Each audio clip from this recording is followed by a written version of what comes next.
Na taarifa kwamba timu ya taifa ya Kenya Junior Starlets itarejea nyumbani kesho mchana kutoka nchini Cameroon ilikopoteza tiketi ya kombe la dunia kwa wanawake wasiozidi umri wa miaka 17. Junior Starlets ilishindwa mkondo wa pili mabao 3-1 jijini Yaounde na kubanduliwa kwa jumla ya mabao 4-1 baada ya kushindwa bao 1-0 jijini Nairobi kwenye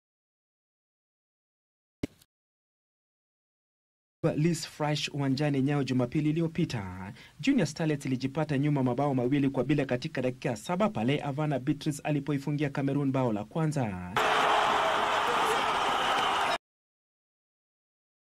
Aliposawazisha bao hilo katika dakika 51, lakini matumaini ya kushinda mchuano huo yalisitishwa dakika 2 baadaye pale Tazanu Ange alipoiweka Cameroon kifua mbele tena mabao 2-1 na jumla mabao 3-1.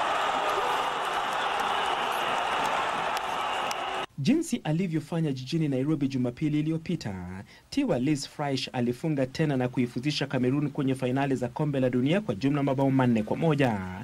Fainali umri wa miaka 17 katika makala yake ya 9 zitaandaliwa kuanzia tarehe 17 mwezi Oktoba hadi tarehe 8 mwezi Novemba nchini Morocco.